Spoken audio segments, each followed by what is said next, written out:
ubundi tubameneraho amafoto y'umwataka hatari umumediateri hatari yamaze kugera i Kigali kone bambaye ipantaro bita bogi hariyo zita bogi ni iki ntago mbizi za paroke najya yambara zirekuye hasi na jori sanga ari za pogi ndagushuka wangu jori tubwire wangu ni kenubizi yaje ambaye ipantaro hatari kene izi pantaro zitwa gute ni bogi kwagize umujeni izi ko nanjye ndayifite cyane wazambaye nka rero wowe ufite ni forongo wana yo nyambaye rwose hari ibintu ubona bitandukanye iyo ufite ni forongo n'udushuke ndayifite hatari wowe ufite forongo n'udushuke iyi pantaro bita Eridinho yaje ambaye bitwa ngwiki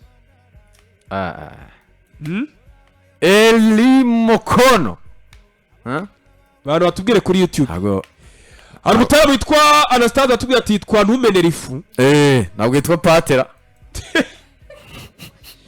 pantaro yita ntumenera ifu cyane ntabwo yitwa Pate buriya n'abari ipantaro kuyigira bahita ngwiki nabaraza nayagira bibukira ipantaro urayigira cyane ariko ntabwo ari ariko Robert we yaba ayifite Robert we birashoboka Robert nizo yambara ariko ndumva sister wanjye yigeze kwinuma mu mujyi arambwira agiye baguha ipantaro bita bogi correct boyfriend zandi ziba ubuzambare ku mukono si byose hejuru uravanga ibintu dukomeye neze ko dukorera Imana avuze ngo yitwa ntunshingeho oya nshingeho ni inkweto ese noneho uyu munsi urira mwoka byaramwe ntunshingeho ni inkweto agiye kuryoshya imyambaro hano Nyarugenge agiye kuryoshya ariko nabonye na ba Bede ariko bambara oya ntago ari bo bonyine n'aba Exxon wo muri polisi niyo myenda agira yonyine Exxon biganye kunde niwe wabizanye cyane Jere kunde yambara ibipantaro bimwe Jere kunde barajya yambara ipantaro kagira ngo ni ijipo abafaransa benshi niwe wabiga bira nibigiye abantu bakora witwa Imana atubwiye ngo yitwa Pate nese na Konate nizo yambara se oya Mbappe ntabwo yabyambara ibi Mbappe yageze ambara oya mubeshye Mbappe ntabwo ndakimubona aya mapantaro ariko agezweho mbona ari ukuntu ari ibijenizi cyane yego none se bori sibo none se Eridinho ni umujenizi Eridinho mukono ariko se ubu ntabwo afite amaboko muri Kongo hano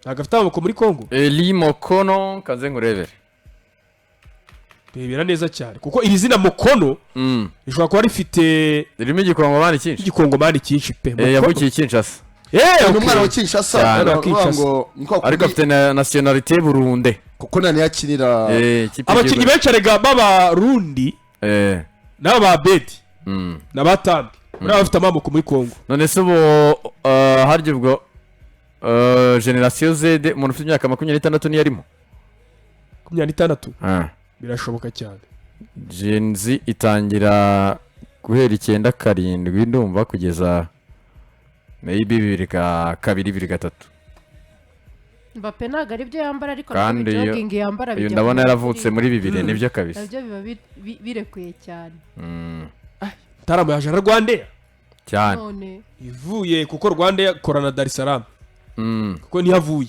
yego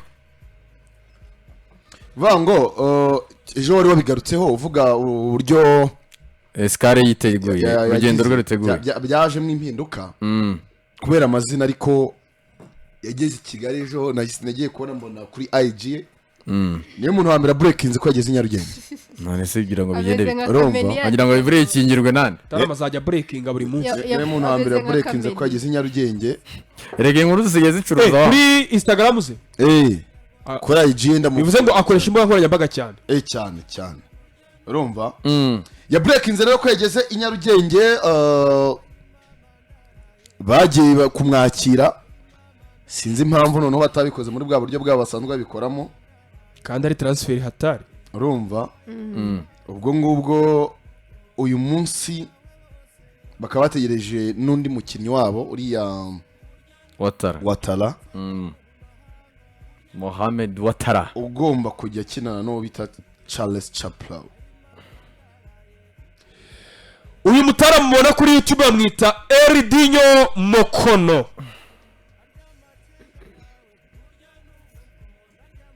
umutaramu ukina hagati kuri nomero 6 akaba yaca no kuri nomero 9 bambe 10 yageze i Kigali avuye Dar es Salaam. Ari Dar es Salaam yarapostinze apostinga ifoto ivuga ko agiye kuza i Nyarugenge, akaba rero ari umwe mu basore bategerejwe cyane n'abareyo mu kibuga hagati. Hari amakuru naje kumenyera kuri Kigali Pere ku munsi w'ejo avuga ko Rayon Sport kugura Eldinho ngo harimo ibintu bibiri ikipe Rayon Sport iri gutekereza. 1, usanzwe ufite Jingaley, ntabwo yatawongeramo Eldinho. Waranakoze attempt yo gushaka Ruboneka, kandi ufite Jingaley, ufite Fabio bagufasha sezo yose. Yego, tuzi ko ikipe Al Hilal yakoze attempt cyangwa se yagerageje gusinyisha kuba yashaka umusore bita Ibrahim Jingaley. Amakuru namenye ngo Rayon Sport performance y'uyu musore n'uburyo akiri muto, yego, yatumye amakipe agiye atandukanye amushaka harimo na Al Hilal. Rayon Sport imeze yakubise banga. Rayon Sport ubwo twavuze ngo ntabwo wagurishwa, nta kipe n'imwe itagurwamo umukinnyi mu gihe ikipe imushaka iri gutanga amafaranga menshi. Ahubwo ngo Rayon Sport kuzana Eldinho ngo ifite ubwoba bw'uko anytime cyane cyane mu isoko ryo mu kwa mbere ishobora gutakaza umwe mu bakinnyi hagati ya Jingaley na Muderi Akubari. Ntutuyobye, perezida yavuze ko nta mukinnyi biteguye kurekura. Sawa, Rayon Sport ntizagurisha umukinnyi uba yaguze muri Paris Saint-Germain yagenda. Nta mukinnyi n'umwe utaritaye yo kugenda. Bituyobya. Ngeje bari muri babimbwiye. Abantu bafite ubwa ko Jingaley nose umuntu iri time yagenda. Umuntu arusha amakuru perezida. Umushinga ugororotse Akose perezida ibyo avuga byose bari cyane. Ukuvuga ngo Peter perezida Sarabeshya umushinga nibyo koko afite imyaka 19 Jingaley. Yego. Ariko se yemera ko ari Hilal yamushatse. Yaramushatse. None se bazanye Eldinho kumurisha cyangwa kwicara. Cyo gisesengu. Eldinho akina 8. Jingaley akina 8, ntabwo byamunarengwa amuzanire hundi. Urumva kintu? Anytime ngo dushobora kuzabura umuntu bita Jingaley yagiye. None se erega Pablo. Nitukaza tureba ikipe irimo kwiyubaka ngo tubirebere mu kwicaza no kubanzamo. Uko akakanya Man City irimo gushaka uwitwaye Enzo Fernandez. Nese twahita twicara ngo duhamye ko Enzo Fernandez naza Elliot Anderson cyangwa Kovacic azicara. Ariko bari gushaka araza uwo umusimbo agastrengthening squad, akongera imbaraga muri squad. Ariko nuko igihe akenewe agatanga umusaruro. Nuko bafite aho bagiye gutakaza bo umukinnyi azaje gusimbura undi cyane. Barareka ze nkwereke Peter. None ejo mwabigarutseho mu Peter, reka nkwereke Jori. Amakuru mfite nuko Ibrahim Jingaley Rayon Sport ifite ubwoba ko anytime yazagenda. Agenda ajyatse afite amasezerano y'imyaka 3. None se amasezerano ntabwo bayagura. Ari Hilal akakanya ishatse Jingaley. Ishaka umutanga akaya. Twarayibonye Hilal yaguze aya Krema. Niyamushatse se yaguze amasezerano ye. Keretse cyane. Umuntu aramukwimba. Bibahari bagana biri yazitanga. Kuri Jingaley. Bagana biri Sport yazanze. Keretse nuvuga uti ni uburyo bwo kwirinda hakiri kare. Biramutse bibaye ariko ntago umuntu atangira umushinga avuga ati uko mbere bazatwara umukinnyi bibaye ibyo rero wajya ubaho. Nta gahunda yo kugurisha Rayon Sport ifite akakanya. Nyine wenda ari ikintu Fabrice Romano yajyaga avuga muri transfer ze, akavuga nko ku mukinnyi, akavuga desire za equipe kuri uwo mukinnyi, aravuga ngo keretse habonetse icyo bita ngo crazy money ya mafaranga. Nawe rero uvuga ngo aya mafaranga ari crazy pe. Nta kintu narenza. Jingaley ngo ko baza bamushyizemo close, icyo bita close ngo hatari. Oya, bivuga ko yakwigendera igihe abonye umugura. Hoye, sinawe gusa n'abana ngo bayiri itatu izo Muri- clause ari rero. ibintu abantu batazi umushaka agomba kuba Njye atayizanye mu bintu nemera uretse sometimes nko ku ikipe ya APR niho njya mbona ibana ku mafaranga yose yaza ariko nyuma bikarangira bicuza cyane nayo kuko byarahindutse. urumva oya kuko na Clement nk'ejo bundi Clement byaranze urumva nka Clement ejo bundi banze amafaranga birangira agendeye ubuntu kandi banze miliyoni nyinshi zari kugura undi umukinnyi ukomeye cyane no kurusha na Clement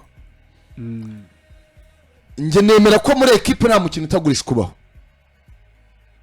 ari irari ni ekipe ikomeye ifite n'amafaranga se ntabwo yagurisha gira umugisha si umwe mu bakinnyi yagenderagaho cyane Bamaze no kubimenya. niwe wabaye MVP wa shampiyona y'u rya Rwanda musimbu Jean 70 bahita ngo ikiwana kana si ku buryo wakita ariko kagahanga cyane ko kazi umupira kakubise Kiyovu hat-trick yitwa Samura Samura kakubise Kiyovu hat-trick yihuta cyane urumva ariko njye ntabwo mbibonera mu ishusho yo kuvuga ngo Rayon Sport ntiyagurisha cyangwa se ngo yagurisha ahubwo ndi kwibonera mu ishusho y'uko Rayon Sport irimo iriyubaka ese tuvugisha ukuri Ibrahim Jingaley aramutse avuye mu kibuga hari undi mukinnyi ku mwanya we uri ku rwego rwe kuri level ye muri Rayon uhita usanga ari Fabio ntabwo iri ku rwego rwa Jingaley tubwizanye ukuri Fabio hano kuko Rayon Sport kuri gahunda ihari niyo kugira mu matsinda bakanayarenga amakipe yacu buri gihe yatangirana inzozi z'amatsinda ubwo yeruka yageze kimwe cya kane bamwe zikaba impamo abandi ntizibe impamo ni ibintu biba bishoboka cyane aho tuvugishije ukora aka kanya Murera urebye inzira irimo ikakubwira yuko ishaka kugera mu matsinda ubona biri likely yuko ibyo bintu bishobora kuba byaba urumva rero icyo nshaka kuvuga ni iki mbibona nkaho Rayon Sport iri kwiyubaka kugira ngo irebe yuko ibyo izo nzo zishaka kugeraho yazigeraho Jingaley ashobora kunanirwa cyangwa akavunika ukamukuramo ugashyiramo Fabio bikanga ko Fabio ntabwo aragera kuri urwo rwego tujye tubwizanya ukuri muri shampiyona na Gicumbi yakina bagahangana yakina na Marine bagahangana ariko se Fabio nibagera mu matsinda cyangwa se bari muri round ya mbere Jingaley akagira ikibazo Fabio azatwaza kugeza kuba yafashe ekipe kuba bagera no muri ayo matsinda reka reka uramenye Fabio niyo mpamvu rero aka kanya bari bagasanga nka Jingaley nanjye nabonaga akeneye indi backup support. cyane aramutse avuyemo ninde cyangwa se rero reka tuvuge arasimbujwe none se muravuze ngo yaguze umukinnyi imutangaho amafaranga nka Fabio kuva muri Marine itazi ko azabafasha ubwo rero ari level abakinnyi bose niyo mpamvu habamo umukinnyi usimbura habamo umukinnyi wa mbere uwa kabiri ndetse n'uwa gatatu ku mwanya we Fabio Hakanya muri Rwanda Premier League muri cya BK Pro League azaba afite umwanya wa kabiri azaba ari umusimbura wa Jingaley yaba umusimbura wa Jingaley cyangwa se uyu Mokolo ariko muri CAF Confederations Cup Fabio ashobora no kutajya kuri list y'abakinnyi bari bwifashishwa none ubwo ko amakipe yacu simbibifurije ko ni nazo mbaraga bari gushyiramo ko rimwe na rimwe ajya yiyubaka agamije nyine targeting abantu and then bakavamo kare iyo mibare yo byagenda gute icyo gihe nyine aragaruka nyine nkuko twavuze niba navuze muri BK Pro League njye ntabwo ndibuze kujya mu bintu byabo biri financier ngo abo batatu ndimo ndavuga muri rusange simvuze umwe njye kugomba kwayo icyo gihe nibigeraho nzabisesengura ko yahombye ariko aka kanya ndi kuvuga ibyo